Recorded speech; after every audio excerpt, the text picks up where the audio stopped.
नमस्कार मंडळी. तर मी केलेले आहेत रताळ्याचे उपवासाचे गुलाबजाम. एकदम मस्त असे हे उपवासाचे गुलाबजाम होते. तर तुम्ही हा व्हिडिओ पूर्ण बघा. तर रेसिपीला मी सुरुवात करीत आहे. तर इथं मी घेतलेले आहेत 250 ग्रॅम रताळे. तर आता हे स्वच्छ पाण्याने आपल्याला धुवून घ्यायचे आहेत. तर 5 मिनटं हे जे रताळे आहेत तर पाण्यामध्येच मी भिजत ठेवलेले होते, कारण रताळ्याला माती लागलेली असते भरपूर. त्याच्यामुळे ह्या रताळ्यांना 5 मिनटं पाण्यामध्येच असंच राहून द्यायचं. आता हे 5 मिनटं झालेले आहेत. तर आता हे मी रताळे कट करून घेते. ह्याची शेंडी जी आहे तर कट करून घेणार आहे. ह्याला थोडीशी माती लागलेली आहे आणि हे रताळे जे असते तर थोडे किडके पण असतात. साईडने हे किडके जे होते ते काढून घेतलेले आहेत. आता हे स्वच्छ पाण्याने धुवून 2-3 वेळेस मी आता हे रताळे जे आहेत तर थोडंसं पाणी टाकून कुकरला ह्याच्या 2 शिट्ट्या काढून घेणार आहे. तर आपले रताळे शिजलेले आहेत. 2 शिट्ट्या मी ह्याच्या काढून घेतल्या आहेत.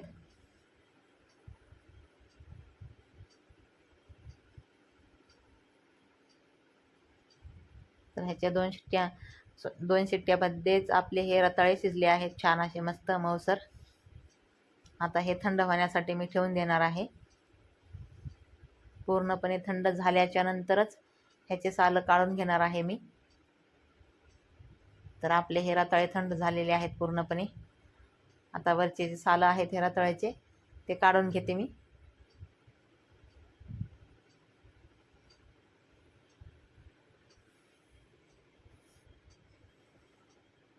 तर ह्याच्यातला एक रताळा जो होता तो किडका निघाला होता, तो मी साईडला काढून फेकून दिला आहे. आता हे जे रताळे आहेत तर हे आता मी मॅश करून घेते.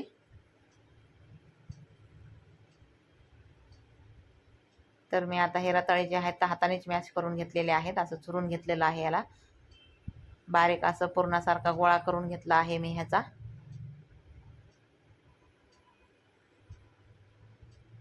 आता ह्याच्यामध्ये मिल्क पावडर टाकणार आहे. तर इथं मी मिल्क पावडर घेतलेली आहे 200 ग्रॅम. तर इथं मला 200 ग्रॅम मिल्क पावडर लागलेली आहे. आणि हे रताळे जे होते 250 ग्रॅम होते, त्यातले 2 खराब निघले किडके.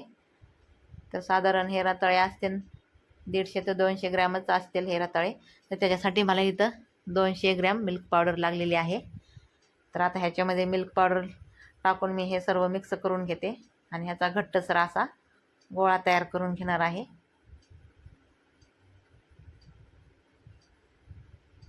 आणखीन थोडी मिल्क पावडर टाकलेली आहे मी ह्याच्यामध्ये.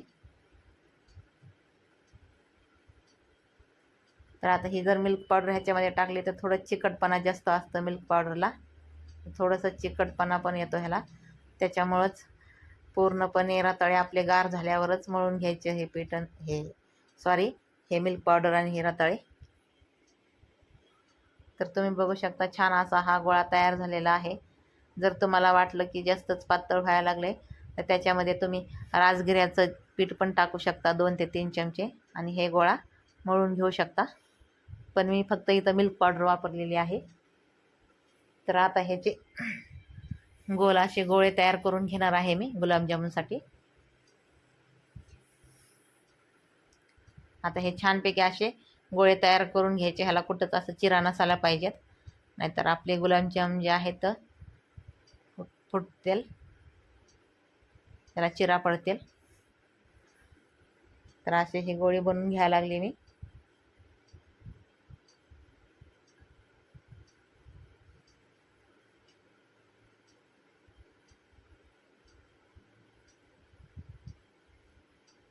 तर आपले हे गोळे तयार झालेले आहेत गोल असे.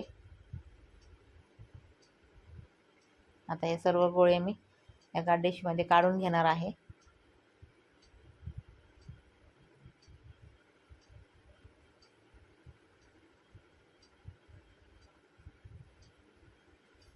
तर आपले हे गुलाबजामुनचे गोळे तयार झालेले आहेत आणि हे माझ्या मुलांनी केलेले आहेत बघा गुलाबजाम 2 लंबोळके.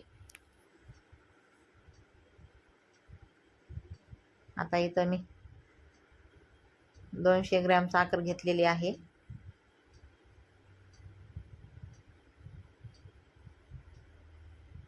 तर इथं आता मी साखर टाकून घेतली आहे. तर साधारण इथं 1.5 वाटी साखर आहे आणि 1.5 वाटीच पाणी टाकून घेतलं आहे मी ह्याच्यामध्ये. आता ह्याचा जो आहे तो पाक करून घेणार आहे मी.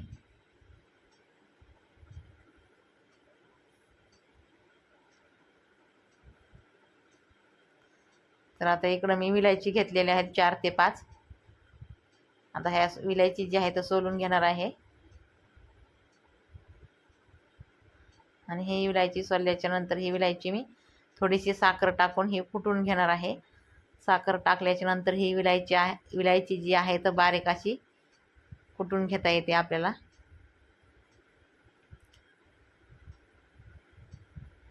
तर आपला पाक तयार झाला आहे का आपण बघूया.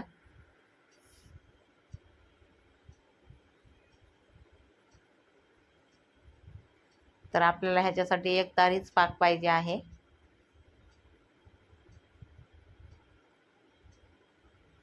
आता हा आपला पाक तयार झालेला आहे 1 तारी.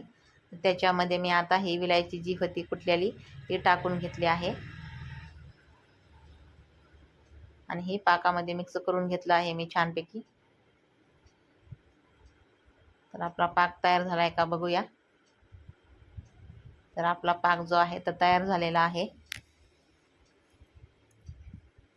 तर मी आता हे पातेलं जे आहे तर खाली उतरून घेते.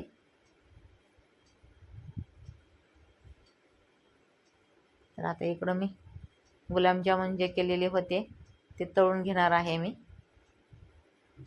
गॅसची फ्लेम जी आहे तर मंद आचेवर ठेवायची आहे. फुल गॅस करायचा नाही अजिबात. फुल गॅस जर केला तर हे गुलाबजामुन बाहेरून असे तळून निघतील पण आतमध्ये कच्चेच राहतील हे गुलाबजाम. आतपर्यंत छान असे तळले जाण्यासाठी आपल्याला गॅसची फ्लेम जी आहे तर मंद आचेवर करायची आहे.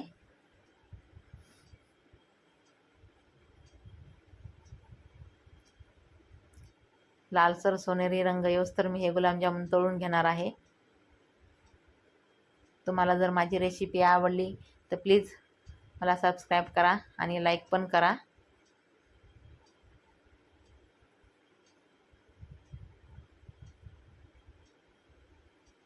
सतत असे गुलाबजामुन हे खालीवर करत राहायचं, कारण एका साईडने आपले हे गुलाबजाम दोन्ही साईडने छान असे तळून निघतील. हे सतत असं ढवळत राहायचं ह्याला. तर आपले हे गुलाबजामुन जे आहेत तर छान असे तळून झालेले आहेत. तुम्ही बघू शकता किती छान असे सोनेरी कलरचे हे गुलाबजामुन झालेले आहेत. तर ह्याच्यामध्ये काही जे गुलाबजाम आहेत तर त्याला चिरा पडलेले आहेत, कारण हे गुलाबजामुन आहेत ना माझ्या मुलांनी केलेले आहेत. तर त्यांनी छान असे गोळे केलेले नव्हते,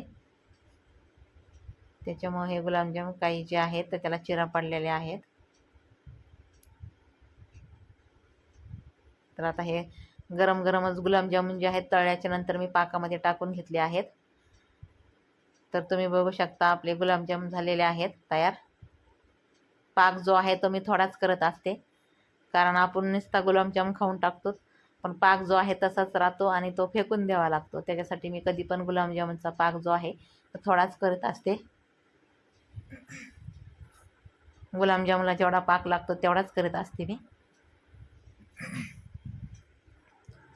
तर आता मी एका बाउलमध्ये हे गुलाबजाम काढून घेणार आहे. तर आपले हे मस्त असे हे गुलाबजाम तयार झालेले आहेत. चवीला तर खूप भारी लागतात हे गुलाबजाम. तो तुम्ही एकदा हे नक्की करून पहा. हे गुलाबजाम खास उपासासाठी बनवलेले आहेत मी हे गुलाबजामुन.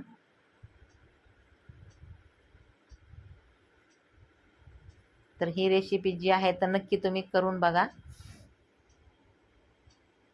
आणि माझ्या चॅनलला प्लीज सबस्क्राईब करा आणि व्हिडिओला लाईक पण करा. तर तुम्ही बघू शकता किती छान असे हे गुलाबजाम झालेले आहेत आपले.